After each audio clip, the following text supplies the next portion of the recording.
கோக்குடி அப்படிங்கிறது ஒரு வகை முல்லை. கோக்குடி முல்லையை தலவிருட்சமாக கொண்டுள்ளதுனால கோக்குடி கோவில் அப்படின்னு பேரு. விசித்ராங்கன் என்ற மன்னன் தன் மனைவி சுசிலையுடன் குழந்தை பாக்கியம் வேண்டி இங்க வர்றான். இறைவன் அருளால அவனுக்கு குழந்தையும் பிறக்குது. அதனால மகிழ்ச்சி அடைந்த மன்னன் இந்த கோவிலை அழகுற கட்டினானாம். இந்த தலத்துக்கு செய்யற அரசெயல்கள் ஒண்ணுக்கு 10 பெருகும் அப்படின்னு பிரம்மன் வசிஷ்டருக்கு சொல்றாரு. அதனால வசிஷ்டர் இங்க லிங்கம் அமைச்சு வழிபட்டு மெய்ஞானம் பெற்றார் அப்படின்னு தல வரலாறு சொல்லுது. அதே மாதிரி இங்க 72 மகரிஷிகள் வழிபாடு செஞ்சு முக்தி பெற்றிருக்காங்க. இந்த தலத்துல வழிபடுறவங்க அடுத்த ஜென்மத்துல தாயின் கருவில் தங்க மாட்டார்களாம். அதாவது அவங்களுக்கு அடுத்த ஜென்மம் கிடையாதாம். சிவனின் பாதத்துல சேர்ந்துடுவாங்க அப்படிங்கிறது ஐதீகம். அதனாலதான் இத்தலத்துக்கு கருப்பரியலூர் அப்படின்னு பேரு. சூரிய பகவான் இத்தலத்துல வழிபட்டதுனால தலை ஞாயிறு அப்படின்னு அழைக்கப்படுது.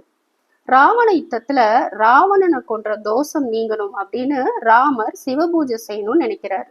அதனால அனுமன் கிட்ட 2 நாளிகைக்குள்ள ஒரு சிவலிங்கம் எடுத்துட்டு வர சொல்லுவாரு.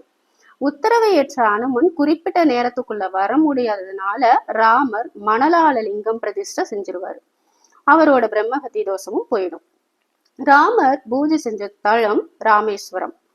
அனுமன் வர்றதுக்குள்ள லிங்கம் பிரதிஷ்டை செஞ்சதை அறிந்த அனுமன் ரொம்ப வருத்தப்படுவாரு. அதோடு இல்லாம அந்த மணல் லிங்கத்தை தன் வாளால கட்டி இழுத்திருப்பாரு. ஆனா அதை அசைக்க கூட முடிஞ்சிருக்காது. இப்படி செஞ்சதுனால அனுமனுக்கு சிவ அபராதம் ஏற்பட்டது, அதாவது தோஷம் ஏற்படுது. இதனால அனுமன் கிட்ட சிவனை நோக்கி நீ தவம் இரு அப்படின்னு ராமர் சொல்லுவார். அனுமனும் அதே மாதிரி தவம் இருப்பாரு. அப்போ சிவபெருமான் தோன்றி, அனுமனே, நீ கண்மபுரம் எனப்படும் தலை ஞாயிறு சென்று வழிபாடு செய், தோஷம் விலகும் அப்படின்னு சொல்லுவார்.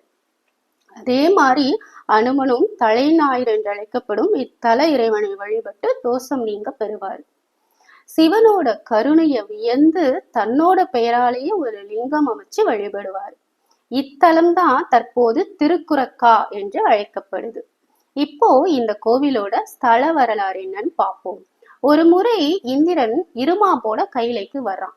அப்போ சிவபெருமான் பூத வடிவம் எடுத்து அவன் முன்னாடி தோன்றுவார். இந்திரன் அது சிவபெருமான்னு தெரியாம அவர் மீதே வஜ்ராயுதத்தை எரிஞ்சிருவான். அதுக்கப்புறம் அது இறைவன் அப்படின்னு தெரிஞ்சு தன்னோட பிழையை பொறுத்தருளுமாறு வேண்டுவான். இறைவனும் இந்திரனோட குற்றத்தை பொறுத்தருள்னதுனால குற்றம் பொருத்தநாதர் அப்படின்னு இத்தல இறைவனுக்கு பெயர் ஏற்பட்டது அப்படின்னு தல வரலாறு சொல்லுது. ராவணனோட மகன் மேகநாதன் இந்திரனை போர்ல